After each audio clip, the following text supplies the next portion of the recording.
Bueno, ahora entramos al panorama nacional, al que nos convocó.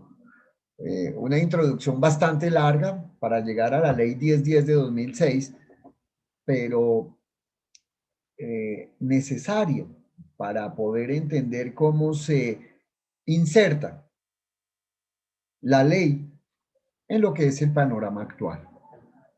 No podemos desconocer que es una ley que tiene 14 años de expedida, que el mundo del trabajo estaba en otro momento cuando se expidió esta norma, que para ese momento podía ser una norma novedosa, una norma que estaba a la vanguardia, pero no podemos tampoco desconocer que el mundo del trabajo actualmente es otro. Y desde esa época ya se veía que el mundo del trabajo era otro. Desde el momento mismo en que se adoptaron la Declaración de OIT relativa a principios y derechos fundamentales en el trabajo, y desde el momento mismo en que se adoptó como plataforma estratégica de la Organización Internacional del Trabajo el concepto del trabajo decente. Ya desde esa época se veía que el mundo del trabajo era otro. Se reconocía ya en ese momento que la mayoría de trabajadores no laboraban mediante contratos de trabajo o una relación legal y reglamentaria en el caso de nosotros en Colombia, sino que había otras formas de vinculación que no reconocían derechos laborales y por ello era necesario extender los derechos a los trabajadores, al margen de la existencia o no de un vínculo laboral contractual. Pero la ley 1010 de 2006, como vamos a poder ver, se diseñó en una visión de relaciones laborales y del mundo del trabajo que es del pasado, no es la de ahora. Incluso cuando se generó la ley, tampoco era la de ese momento. Ese momento era otro. Pero lamentablemente, en nuestro país no se ha reconocido que existen unos compromisos internacionales que deben llevar al país a ajustar su legislación, a ajustar el enfoque que da a las normas que protegen los derechos en el trabajo. Entonces, bueno, sin más preámbulos, vamos a pasar a mirar la ley 1010 de 2006. Ella tiene un objeto. El objeto de la ley nos plantea que está orientada a prevenir, corregir y sancionar el acoso laboral y las diversas formas mediante las cuales el acoso laboral se presenta. Entonces, si uno da una lectura, pues lo que dice es que está orientada a prevenir las formas de agresión, maltrato, vejámenes, trato desconsiderado y ofensivo y en general todo ultraje a la dignidad humana. Entonces, ese es el objeto de la ley, que como pudimos observar en el estudio que hemos hecho del convenio 190, pues no se habla del objeto, sino que en el convenio se entra de una vez a definir lo que es el acoso laboral. Y luego, pues, el objeto y el objetivo del convenio es lograr que haya ambientes libres de violencia y acoso. El objeto de la ley, pues, está orientado a lo mismo. Está orientado a lo mismo, pero como les digo, en la ley se presenta el objeto de la ley, lo que no tenemos como presente en el Convenio Internacional del Trabajo. De suyo se entiende que lo que busca es lograr ambientes libres de violencia y acoso en el mundo del trabajo. Pero en lo que sí coinciden, tanto el convenio como la ley, es en que juntas normas tienen una definición de lo que es acoso en el caso de la ley y violencia y acoso en el caso del Convenio Internacional 190 de la OIT. Vamos a pasar a ver la definición que da la ley 1010 a lo que es el acoso laboral. Entonces, en la definición hay puntos en los que es necesario detenerse. Nos habla la definición que el acoso es toda conducta persistente y demostrable. Entonces, para que se configure el acoso laboral en nuestro país, la conducta de acoso debe ser persistente, a diferencia de lo que nos plantea el convenio, que con una sola vez que se presente ya se puede configurar el acoso. En el caso de la ley, solo excepcionalmente podrá considerarse que una sola conducta de acoso puede configurar el acoso laboral y no lo deja establecido expresamente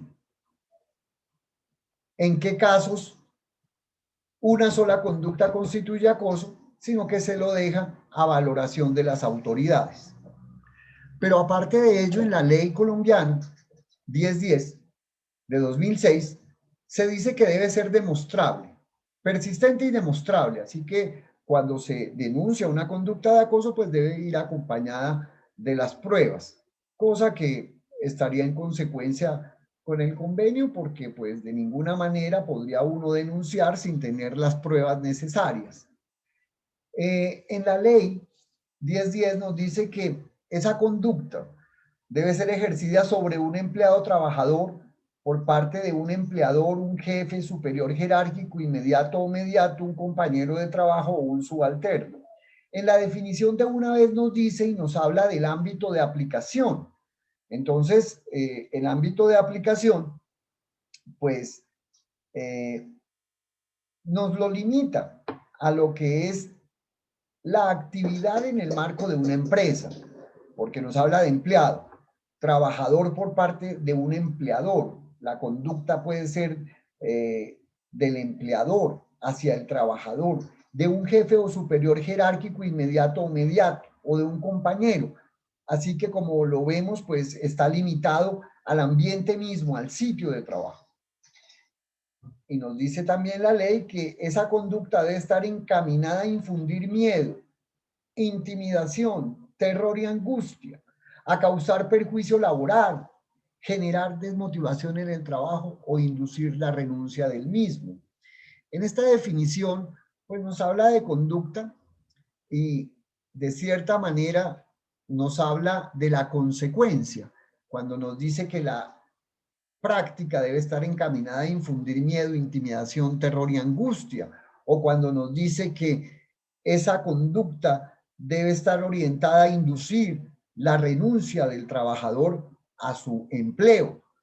Entonces, la norma de alguna manera nos habla de las causas y de las consecuencias.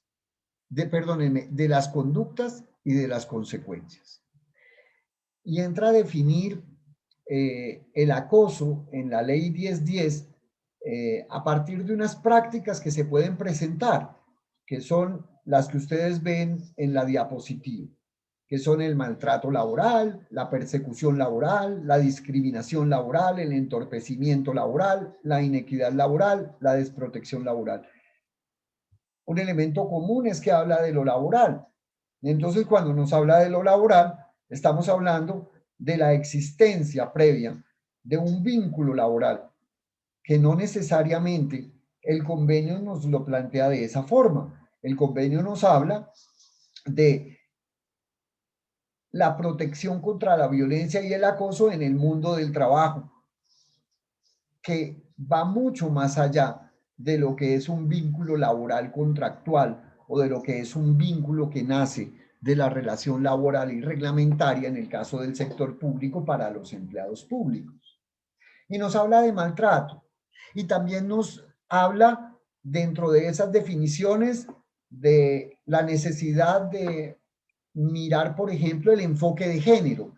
Entonces nos habla del maltrato laboral como una forma también de violencia. Entonces también involucra el término de la violencia física, moral, incluso también nos habla de lo que podría ser la violencia sexual, la libertad física o sexual, eh, y todo ello encaminado a, a determinar el ámbito en el que se dan las conductas y los comportamientos de acoso y de violencia en el mundo del trabajo. Pero si entráramos a mirar, por ejemplo, un poco más detalladamente cada uno de estos términos, por ejemplo, la persecución laboral se refiere a la descalificación profesional, por ejemplo, a la carga excesiva de trabajo, que en el convenio y en el estudio que vimos pudiéramos llamarlo la violencia estructural, que es la misma estructura organizacional de la empresa, de la entidad, de la compañía, lo que tiene como una carga de facilitación para las conductas de acoso y de violencia en el trabajo, que tendríamos que ver si a la luz de la persecución laboral pudiéramos también hablar de la violencia estructural, de la que nos hablaba el estudio que estuvimos mirando en el primer módulo de este ejercicio. La discriminación laboral nos habla de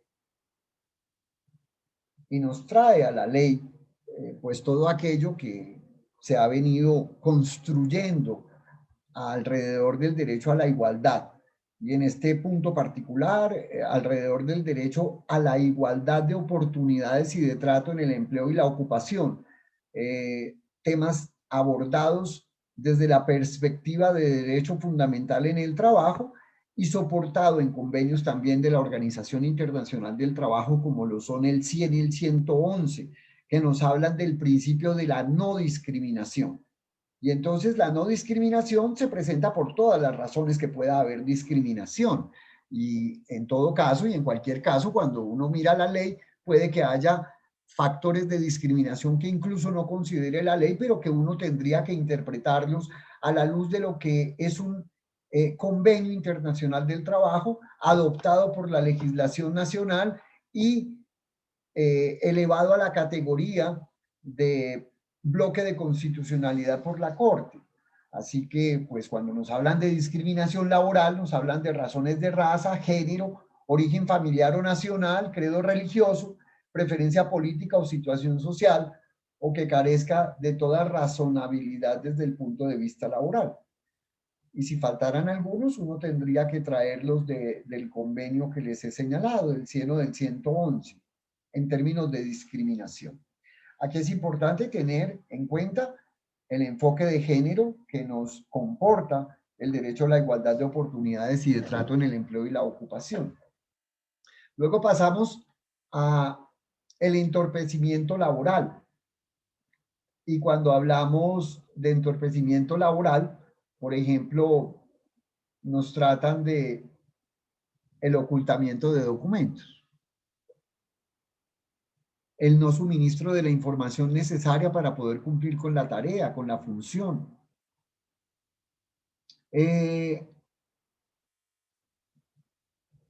Ocultamiento de correspondencia o de mensajes electrónicos.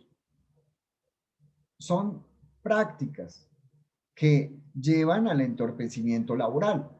En el caso de un obrero, pues ocultarle o esconderle sus herramientas de trabajo.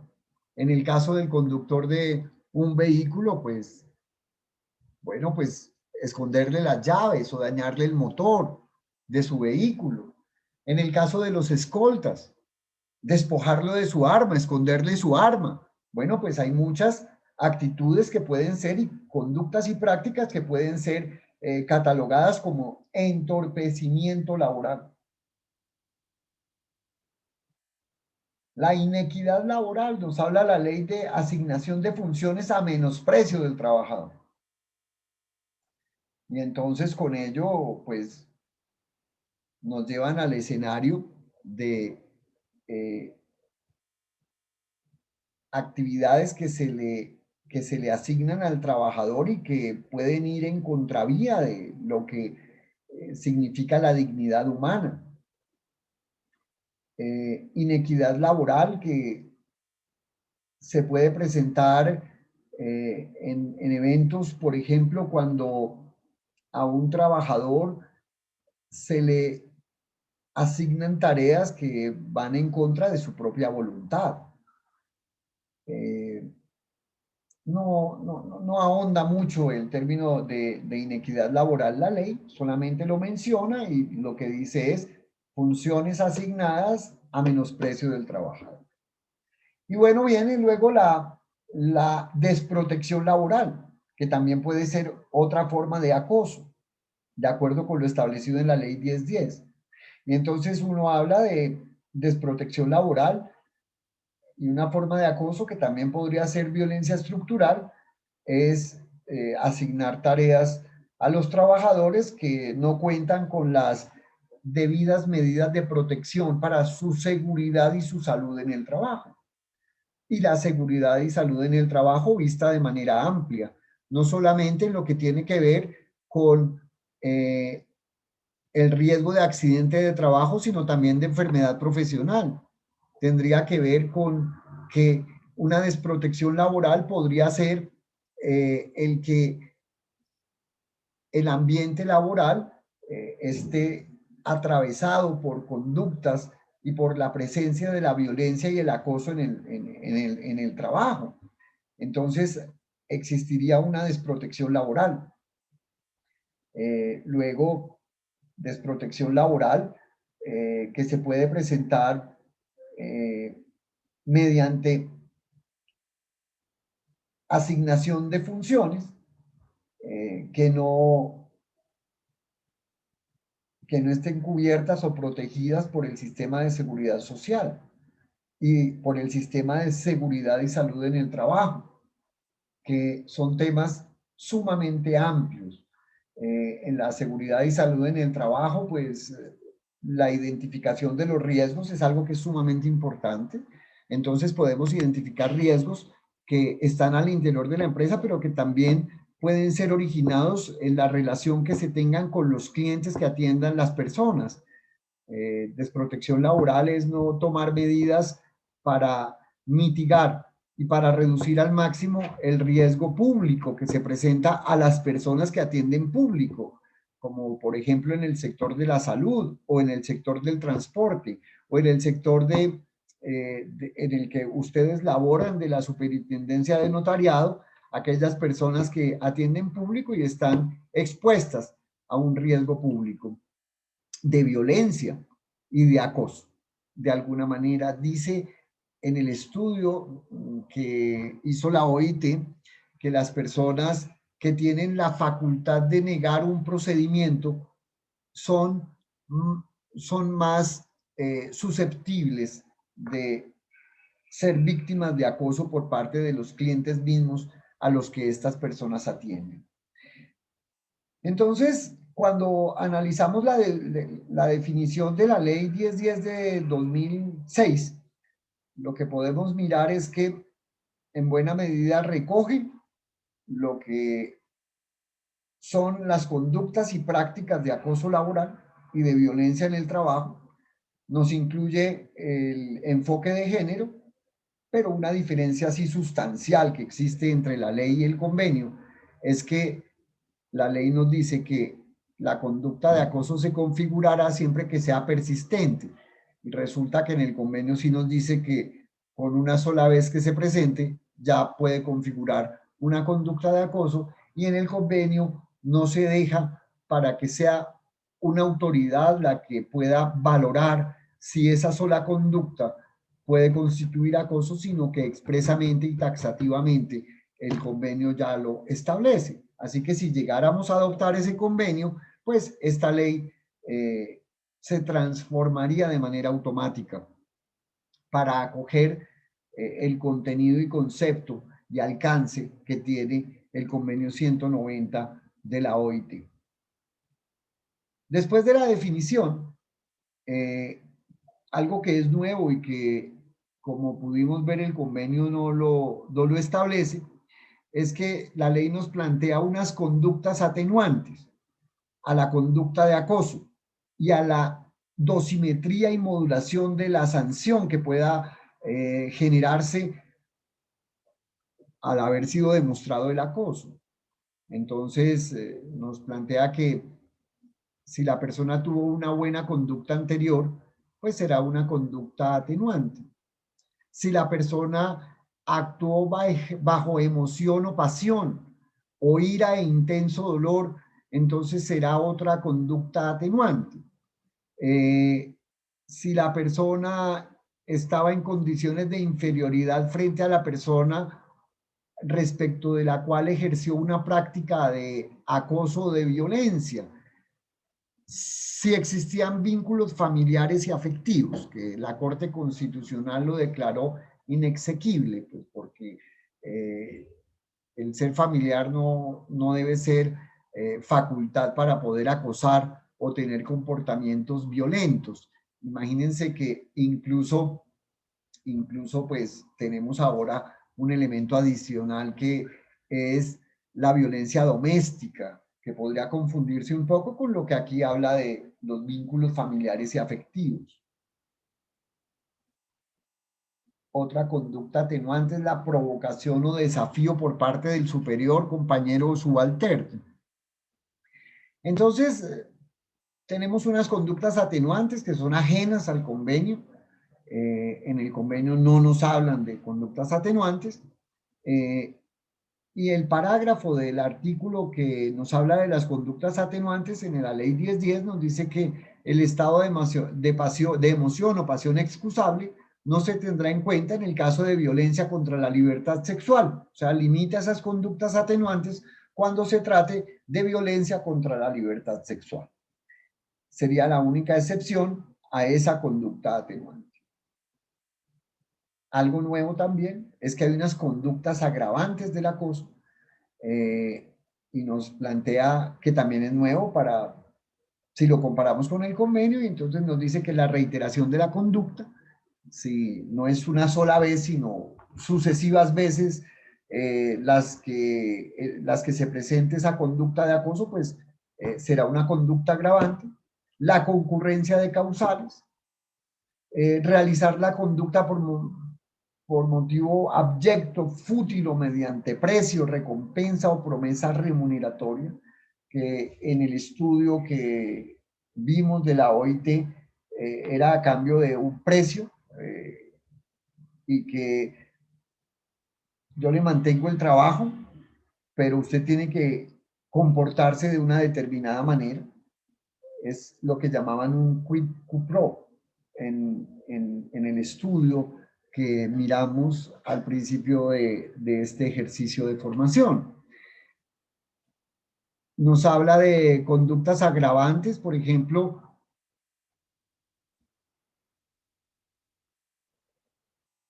cuando se aumente deliberada e inhumanamente el daño físico, psíquico y biológico causado al sujeto pasivo.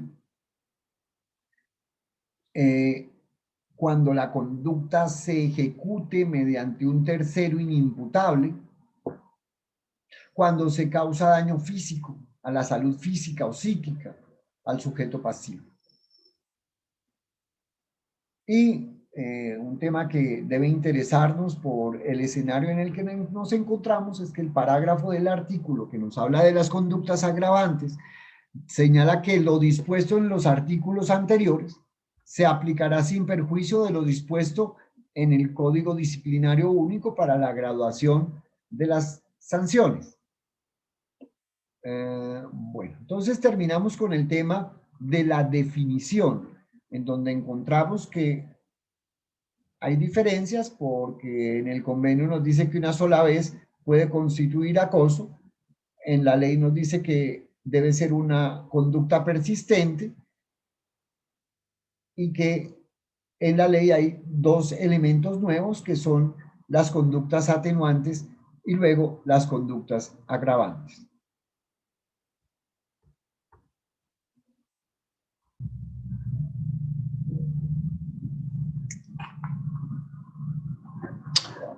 Continuamos con el ámbito de aplicación de la norma, de la ley 1010. nos plantea que en ámbito de aplicación son las personas naturales que ocupen una posición de dirección y mando en el marco del Código Sustantivo del Trabajo o en una entidad del Estado. La persona natural que desempeñe actividades como trabajador o empleado son sujetos pasivos o víctimas del acoso. Los trabajadores de la relación laboral de trabajo en el sector público, en el sector privado,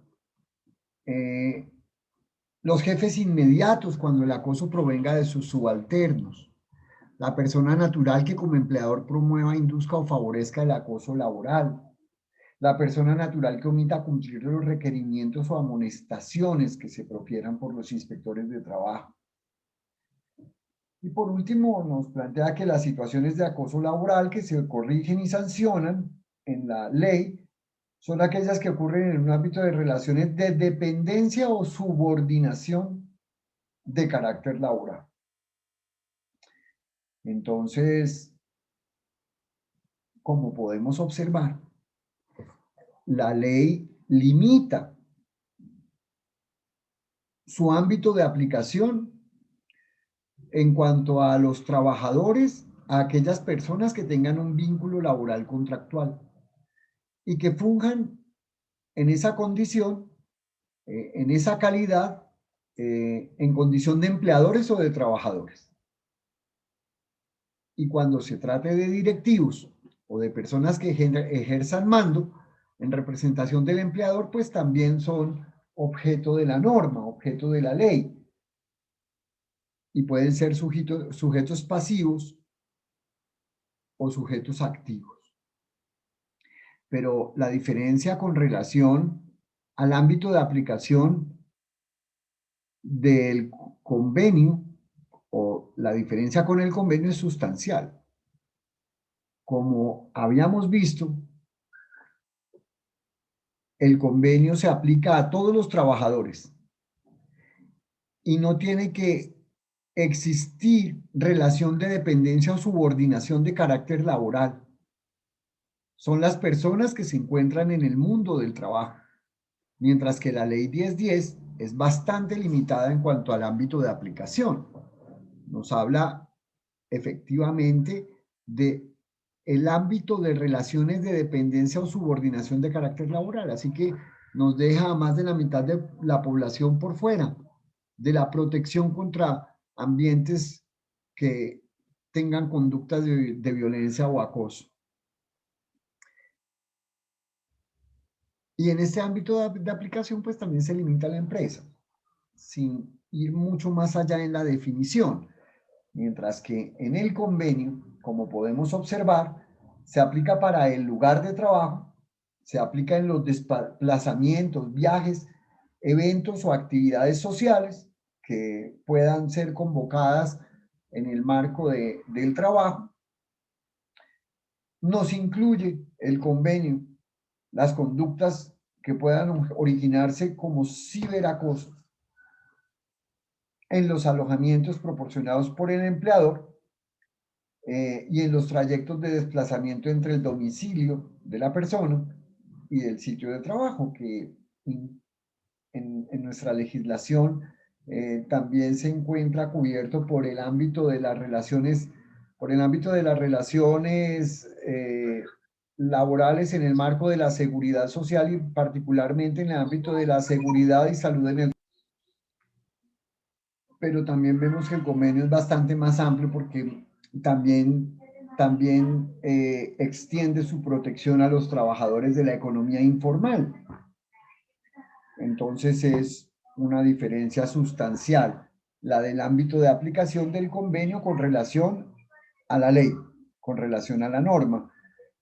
En el caso de la norma 1010, pues sí se extiende al sector público y al privado, que también se torna en algo muy importante.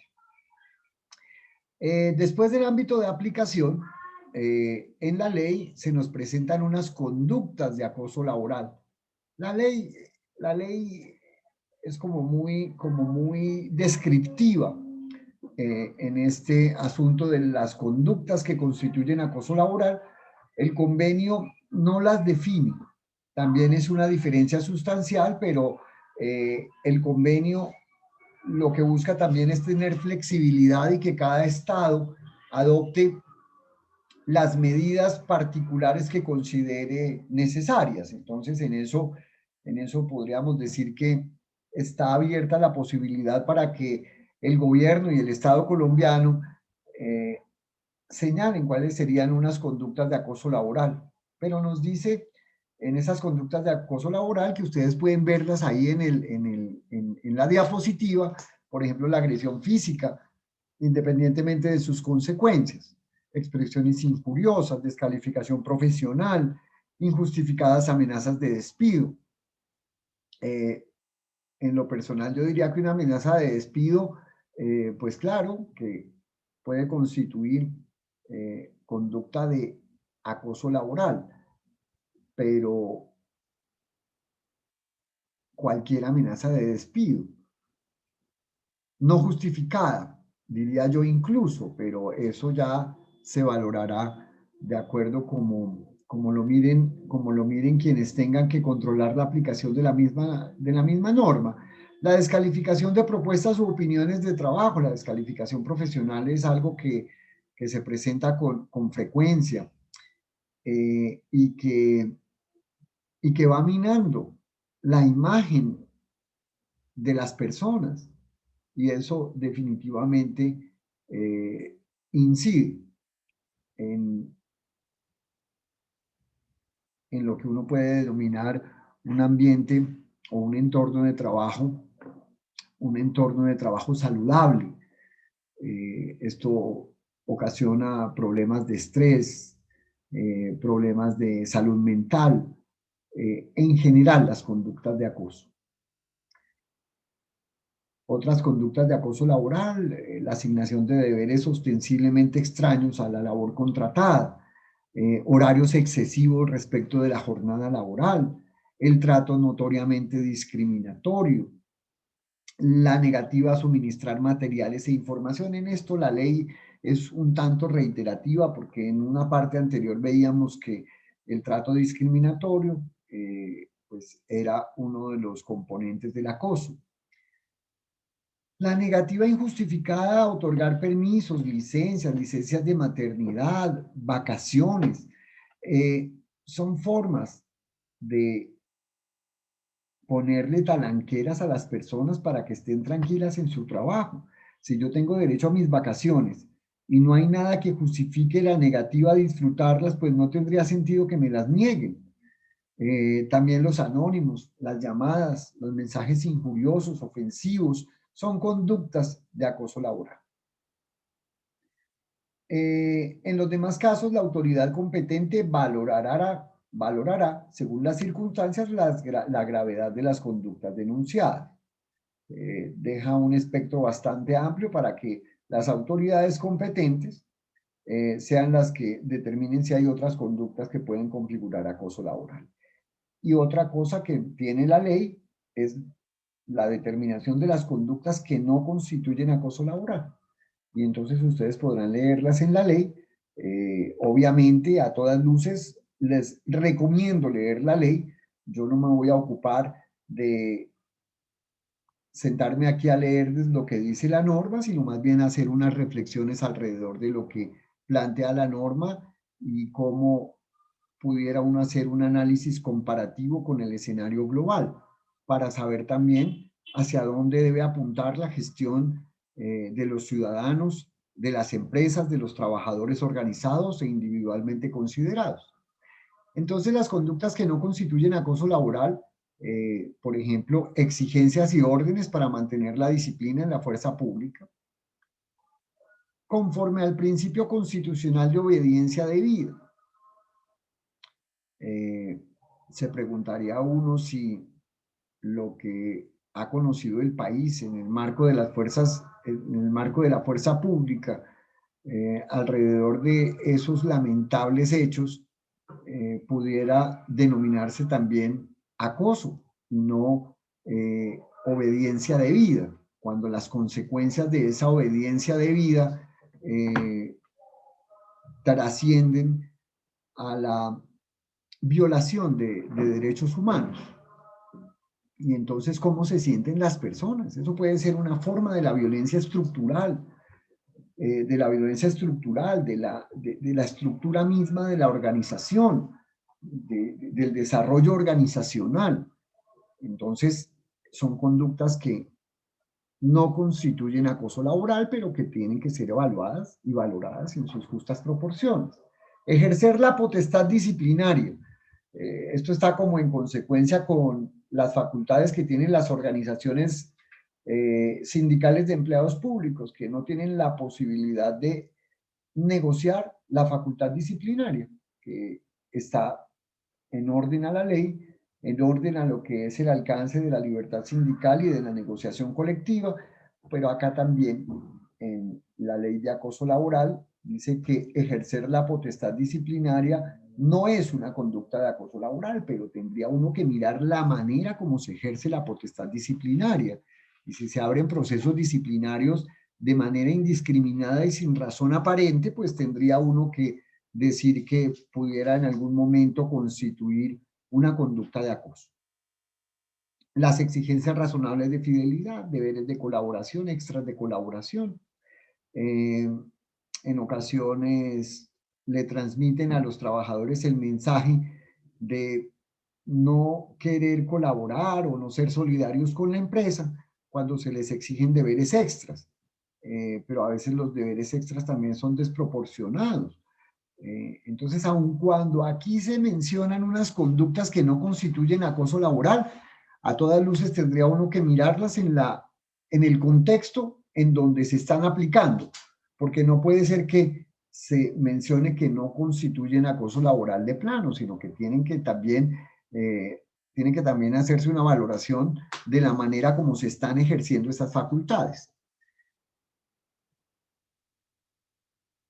Bueno, y para finalizar este tema de las conductas que no constituyen acoso, nos dice el parágrafo del artículo que contempla estas conductas que no constituyen acoso, que las exigencias técnicas, los requerimientos de eficiencia y las peticiones de colaboración a que se refiere este artículo deberán ser justificados, fundados en criterios objetivos y no discriminatorios. Entonces, pues esto nos ayuda un poco a modular lo que significan las conductas que no constituyen acoso laboral. Pero en general, la exigencia disciplinaria o la exigencia de eficiencia que se le transmita a los trabajadores para mejorar la gestión institucional mediante memorandos, mediante circulares, pues no constituyen acoso laboral. Pero cada caso tendría que ser valorado en su dimensión y en su contexto. Después de las conductas de acoso laboral, la ley nos plantea lo que el convenio llama control de aplicación, vías de recurso y reparación. Entonces la ley los contempla. La ley los contempla de la siguiente manera. Las medidas preventivas y correctivas de acoso deben ser plasmadas en los reglamentos de trabajo de las empresas y de las instituciones, en donde se deben señalar y construir y delinear unos mecanismos de prevención, establecer un mecanismo interno de solución de conflictos. Ya sabemos nosotros de la existencia de los comités de convivencia. En la ley se planteaba en su momento que los comités de empresa de carácter bipartito podrán asumir funciones relacionadas con el acoso laboral, en lo que en nuestra legislación y en el marco de la seguridad y salud establece la ley 1010 la figura del llamamiento en garantía en el artículo 15. Que consiste en que cuando se adelante un proceso administrativo por nulidad y restablecimiento del derecho, se pueda llamar en garantía a quien ha sido autor de la conducta de acoso. En un momento del proceso, se puede llamar a quien ha sido el autor de la conducta de acoso para que constituya una póliza que dé garantía a lo que se está solicitando en el proceso de nulidad y restablecimiento del derecho. Por ejemplo, un reintegro de un trabajador.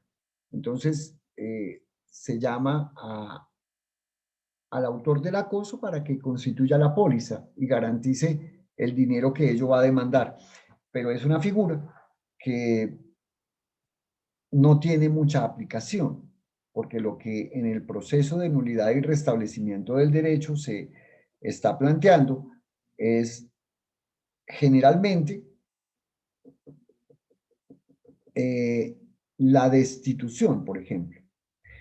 Y si uno va a reclamar que ella se produjo como una conducta de acoso laboral, entonces lo que le van a pedir a uno son las evidencias previas de haber presentado todas las quejas o la queja de acoso laboral a la que se está haciendo referencia. Y no es que ya en el proceso de nulidad y restablecimiento se le ocurra a la persona colocar como motivo de la destitución el acoso laboral.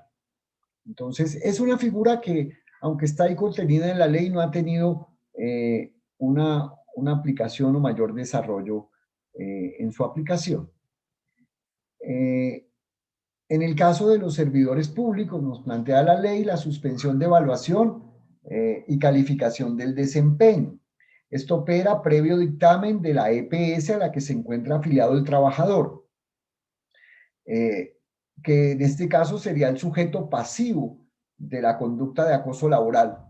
Entonces, si hay un dictamen, en el sentido que la persona ha sido sujeto pasivo de acoso laboral, se suspenderá el proceso de evaluación del desempeño por el tiempo que determine el dictamen médico.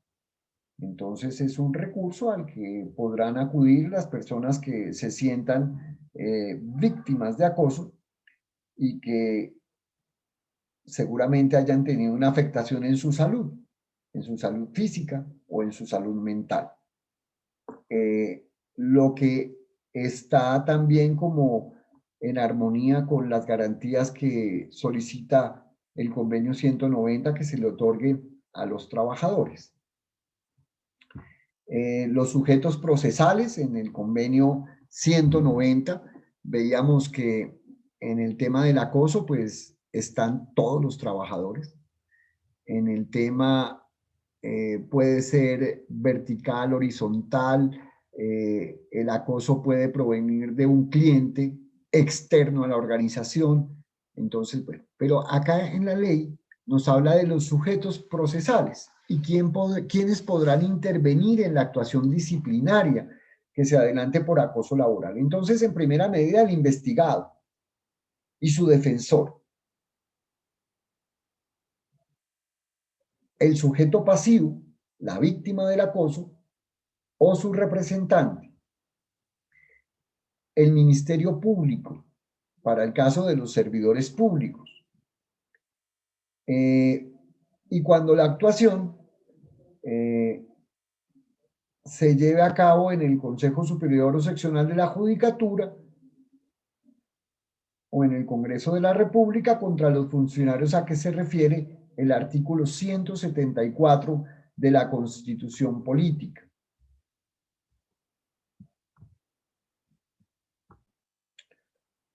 Que se refiere al presidente de la República y a los funcionarios aforados. Pero en principio, los sujetos procesales son la víctima del acoso y la persona que está siendo investigada, acompañados de sus representantes jurídicos o su defensor en el caso del acusado y de su representante en el caso del sujeto pasivo. La caducidad de las acciones por acoso laboral es de 6 meses, después de la fecha en que hayan ocurrido las conductas a que se refiere la ley. Entonces le establecen un término de caducidad al acoso laboral, que no en principio uno diría que en el convenio 190 no se establece ningún tipo de caducidad, pero también los estados tienen cierta libertad en el desarrollo que puedan hacer de la norma. Y con esto pues terminamos un repaso por la ley 1010. Mi recomendación a todas luces es que ustedes la lean. Cuando empezamos a preparar este proceso, lo que mencionaban era que no tendría mucho sentido venir a dar lectura, que todos cuentan con la posibilidad de acceder al texto de la ley. Entonces mi recomendación es que la lean y que en los encuentros sincrónicos que vayamos a tener podamos profundizar en los puntos y asuntos que ustedes consideren relevantes. Después de esto, lo que sigue en el orden que hemos venido desarrollando este módulo sería lo de la línea jurisprudencial que pasamos a analizar. En lo que tiene que ver con el desarrollo jurisprudencial del tema del acoso laboral, pues vale la pena señalar algunas sentencias que se han venido profiriendo por parte de las altas cortes. Entonces, por ejemplo, se demandó el literal F del artículo 3 de la ley 1010, que se refiere a las conductas atenuantes, que ya vimos en la ley. Y mediante la sentencia C898 de 2006 se declaró inexequible el literal F, que habla de los vínculos familiares y afectivos, que ya lo habíamos visto en el momento en que tratamos las conductas atenuantes. Entonces, este literal no constituirá una conducta atenuante de acuerdo con la sentencia referida. También nos dice que las sentencias TES 882 de 2006 nos planteó que cuando el acoso laboral se presente en el sector público, la vía disciplinaria puede no ser efectiva para la protección de los derechos de los trabajadores, por lo que la tutela podría ser una vía idónea. A diferencia de lo que ocurre en el sector privado, que la Corte considera que se cuenta con los recursos y con los mecanismos adecuados para la protección de los derechos de los trabajadores cuando son víctimas de acoso. La sentencia C960 de 2007 declaró exequible el término la presente ley no se aplicará en el ámbito de las relaciones civiles y o comerciales derivadas de los contratos de prestación de servicios en los cuales no se presenta una relación de jerarquía o subordinación. Lo veíamos ya en la norma, que el alcance es en el ámbito de aplicación a los trabajadores que tienen un vínculo laboral contractual en el sector privado, una relación legal y reglamentaria para el caso de los empleados públicos. Y aquí la Corte reafirma la postura del Congreso de la República mediante la Ley 1010 en el sentido de reafirmar que no aplica para los contratistas de prestación de servicios, que notamos ahí una diferencia sustancial con lo que nos plantea el convenio 190 de la OIT. Se demandó las expresiones repetida y pública del artículo 7 de la ley 1010 de 2006.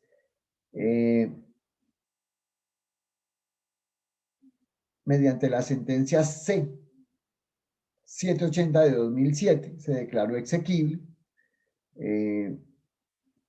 y se presumirá que hay acoso laboral si se acredita la ocurrencia repetida y pública de cualquiera de las siguientes conductas. Entonces, la Corte nos reafirmó que la conducta debe ser repetida y también pública, lo que también se aparta de lo que ha sido la concepción que ha tenido el convenio 190 y que muy seguramente será objeto de discusión sobre su viabilidad para ser aprobado por el Congreso de la República y posteriormente ratificado. Y luego la sentencia T723 de 2010, en donde nos señala que en presencia de una persecución laboral es viable que las pruebas aportadas para demostrar el despido sin justa causa sean idóneas y útiles para reconocer la presencia del acoso laboral. Igualmente, si se pretende el reconocimiento del acoso laboral, no se debe establecer como una pretensión subsidiaria. Entonces, esto tiene que ver con que cuando presentamos una demanda, no podemos colocar el acoso laboral como una pretensión subsidiaria. Es decir, que si presentamos la demanda, por ejemplo, para demostrar que hemos sido despedidos sin justa causa, si al final del ejercicio tenemos éxito en nuestra pretensión y el juez falla en el sentido de darnos la razón, es decir, que si fuimos despedidos con justa causa, perdóneme, despedidos sin justa causa, entonces de ello no se desprende que efectivamente hubo acoso laboral. No puede ser una pretensión subsidiaria. No puede ser que yo diga que si se demostró que a mí me despidieron sin justa causa, entonces también se esté demostrando el acoso laboral. No, no es una pretensión subsidiaria, debe ser una pretensión principal para que efectivamente se catalogue y se constituya en acoso laboral. Esto es lo que en principio uno pudiera decir de manera muy general de lo que ha sido la línea jurisprudencial alrededor del acoso laboral. Esperamos poder profundizar un poco más en ello en el siguiente módulo, en donde también vamos a ver algunos casos prácticos de aplicación de la ley 1010 del 2006.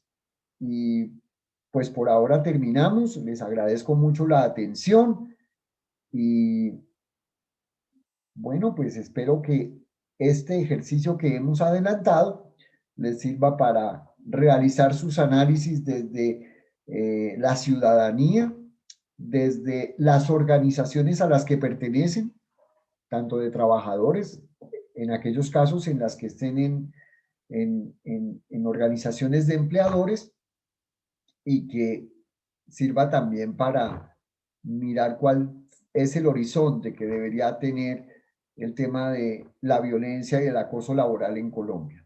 Bueno, pues muchas gracias, un buen rato y ya luego continuamos con nuestro ejercicio en el siguiente módulo. Muchas gracias.